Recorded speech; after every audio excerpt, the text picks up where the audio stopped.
আমার আল্লাহ পাক রব্বুল আলামিন তেলাওয়াতকৃত আয়াতের মাঝে এই কথাই বলতেছেন, وَإِذْ يَمْكُرُ بِكَ الَّذِينَ كَفَرُوا لِيُثَبِّتُوكَ أَوْ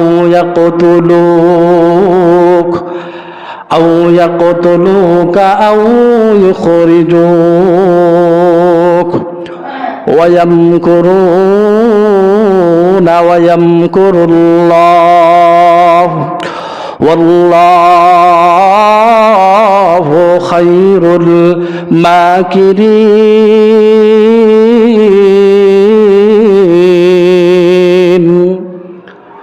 আবু জাহেল, উতবা, শাইবা আর এই বড় বড় 5-6 লিডার, বড় বড় লিডার যারা আছে সবাই মিলে একত্রিত হলো।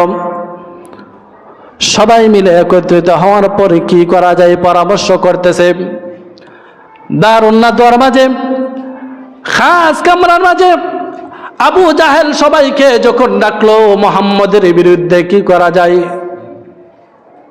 মুহাম্মদকে কিভাবে থামানো যায়, এমনই এক ব্যক্তি ডাকদা বলো, আমার একটা পরামর্শ হলো, মুহাম্মদকে যেহেতু কোনোভাবে মানা যায় না, মুহাম্মদকে যেহেতু কোনোভাবে থামানো যায় না, তাহলে এক কাম করি, মুহাম্মদকে বন্দি করে দেই।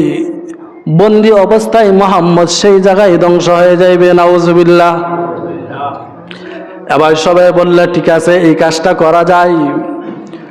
কিন্তু নজ দেশ থেকে যেই মুরব্বী আসছিল, ওই মুরব্বীর নাম হলো শয়তান। ওই মুরব্বীর নাম কি? শয়তান মুরব্বী। সে বলতেছে, না না, তোমরা যেই কথা বলতেছো, মুহাম্মদকে যদি তোমরা বন্দি করো তাহলে মুহাম্মদকে বন্দি করে রাখতে পারবা না, কারণ মুহাম্মদের আল্লাহ, মুহাম্মদের রব সবচেয়ে বড় ক্ষমতাবান। তাকে এই জায়গা থেকে ছুটিয়ে নিয়ে তোমাদের প্রতি পাল্টা আক্রমণ করবে। এই জন্য এই প্রস্তাব তোমাদের গ্রহণ করা যায় না। এই প্রস্তাব কি করা যায় না? গ্রহণ করা যায় না। আর একজন সিদ্ধান্ত পরামর্শ দিল, তাহলে এক কাম করি, তাকে দেশান্তর করে দেই। দেশান্তর যদি করে দেই, দেশ থেকে সে চলে যাইবে, আমরা নিরাপদে থাকব, আমরা শান্তিতে বসবাস করব। এমনি ওই মুরব্বী ডাকদা বলতেছেন, না না, আল্লাহর কসম করে বলি, তাকে যদি দেশান্তরিত করে দাও, তার মুখের মাঝে এত সুন্দর জাদু, এত সুন্দরভাবে সে কথা বলতে পারে, তাকে সে দুনিয়ার মানুষকে তার ভক্ত করে বিরাট একদল বাহিনী তার পক্ষ নিয়ে এবার দেখা যাইব সে তোমাদের বিরুদ্ধে জিহাদ ঘোষণা করে দিবে, সে তোমাদের বিরুদ্ধে জিহাদ করবে। তোমরা 2 নম্বর যে প্রস্তাব দিয়েছ, এই প্রস্তাব কখনো মানা যায় না। এবার আবু জাহেল ডাকদা বলেন, তাহলে আমার কাছে একটা প্রস্তাব আছে। আও ইয়াকতুলুকা, আমার কাছে আর একটা প্রস্তাব আছে। যেই প্রস্তাবটা হলো, মক্কা নগরীর মাঝে হাসিম বংশে একটা হলো, বাকি আরো অনেক বংশ আছে, প্রত্যেকটা বংশ থেকে এক একটা যুবক নিব। কয়টা যুবক? প্রত্যেকটা বংশ থেকে এক একটা যুবক নিব। এক একটা যুবক দ্বারা মুহাম্মদ যিনি আছে তাকে হত্যা করে দেব, নাউজুবিল্লাহ। মুহাম্মদকে হত্যা করে দিব। আর প্রত্যেকটা বংশ থেকে এক একজন যুবক যখন নিব, তখন কুরাইশ বংশ, হাশিমি বংশ যারা আছে, এই হাশিমি বংশ মাত্র একটা বংশ থাকবে। প্রত্যেক বংশের যুবক, 10টা বংশ হলে 10টা যুবক, 20টা বংশ হলে 20টা যুবক। আর প্রত্যেকটা বংশ থেকে তারা দিয়ত নিতে পারবে না, সম্ভব নয়। তারা সবাইকে হত্যা করতে পারবে না। বংশ যখন বেশি থাকবে, তারা আমাদের দিয়ত নিতে পারবে না। টাকা কিছু দিয়ে দিব। কি দিয়ে দিব?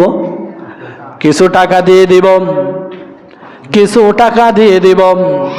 এবার আবু জাহেল যখন এই কথা বলল, তখন নজদের যে মুরব্বী, সেই মুরব্বী বলল, বাবা তুমি ঠিক কথা বলেছ, তোমার প্রস্তাব হলো উত্তম প্রস্তাব। কিন্তু যেই মাত্র তারা এই সিদ্ধান্ত নিল, এই পার্লামেন্টে যখন এই আইন পাস হইল, হয় কি হয় না?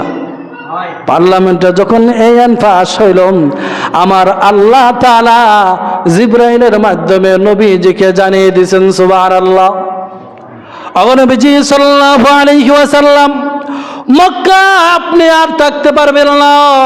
ইয়া রাসূলুল্লাহ, ইয়া হাবিবাল্লাহ, মক্কার Abu Jahl, Utba, শাইবা, Rabia, Hisham ibn Omar, এই সমস্ত বড় বড় কাফির আপনার বিরুদ্ধে একটা সিদ্ধান্ত নিয়েছে। নবীজি আজকের রাতের ভিতরে আপনি মক্কা থেকে হিজরত করে মদিনায় চলে যান।